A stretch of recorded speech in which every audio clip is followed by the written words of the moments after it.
Item ಯಾವುದೇ ಇರಲಿ try ಮಾಡಿ ಆಚಿ ಚಿಕನ್ ಮಸಾಲಾ. ಆಚಿ ಚಿಕನ್ ಮಸಾಲಾ. ವಿಧಾನಸೌಧ ಮತ್ತು ಸುತ್ತಮುತ್ತ ನಿಷೇಧಾಜ್ಞೆ ಜಾರಿ ಮಾಡಲಾಗಿದ್ದು ಶಾಸಕರು ಹಾಗೂ ಸರ್ಕಾರಿ ಅಧಿಕಾರಿಗಳಿಗೆ ಪ್ರವೇಶ ನೀಡ್ತಾ ಇದ್ದು ಇನ್ನು ಸಂಬಂಧಪಟ್ಟವರಿಗೆ ಮಾತ್ರ ಚುನಾವಣೆಗೆ ಯಾರೆಲ್ಲ ಸಂಬಂಧಪಟ್ಟರೋ ಅಂತವ್ರಿಗೆ ಮಾತ್ರ ಎಂಟ್ರಿಯನ್ನು ಕೊಡ್ತಿದ್ದಾರೆ. ಚುನಾವಣೆ ಬಳಿಕ ಯಾವ ಸಂಭ್ರಮಕ್ಕೂ ಕೂಡ ಅವಕಾಶಗಳಿರುವುದಿಲ್ಲ.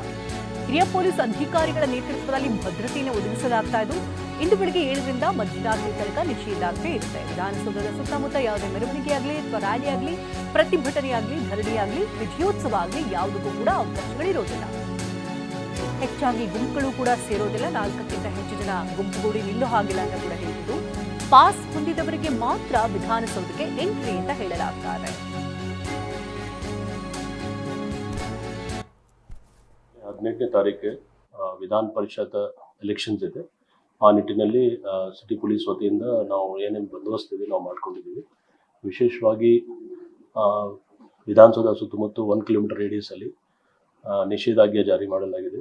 ಜೊತೆಗೆ ಏನೇನು ಎಂಟ್ರಿ ಪಾಯಿಂಟ್ಸ್ ಇದೆ, ಮೇನ್ ಗೇಟ್ಸ್ ಅಲ್ಲಿ MLAs, MPs, MLCs ಮತ್ತು ವಿಧಾನಸೌಧ ಒಳಗೆ ಗೌರ್ಮೆಂಟ್ ಆಫೀಷಿಯಲ್ಸ್ ಯಾರಲ್ಲಿ ಕೆಲಸ ಮಾಡ್ತಾರೆ ಅವ್ರಿಗೆ ಮಾತ್ರ ಒಳಗೆ ಬರಲಿಕ್ಕೆ ಅವಕಾಶ ಇದೆ. ಬೇರೆ ಅವ್ರಿಗೆ ಯಾರಿಗೆ ಅವಕಾಶ ಇಲ್ಲ. ಯಾಕೆಂದರೆ ಬೆಳಿಗ್ಗೆ 9 ಗಂಟೆಯಿಂದ ಎಲೆಕ್ಷನ್ ಪ್ರಕ್ರಿಯೆ ಚಾಲನೆಯಲ್ಲಿ ಆಗುತ್ತೆ. ಆ ನಿಟ್ಟಿನಲ್ಲಿ ಸುತ್ತಮುತ್ತ ನಾವು ಬಂದೋಬಸ್ತ್ ಮಾಡಿಕೊಂಡು ಎಂಟ್ರಿ ರೆಸ್ಟ್ರಿಕ್ಟೆಡ್ ಎಂಟ್ರಿ ಇದೆ.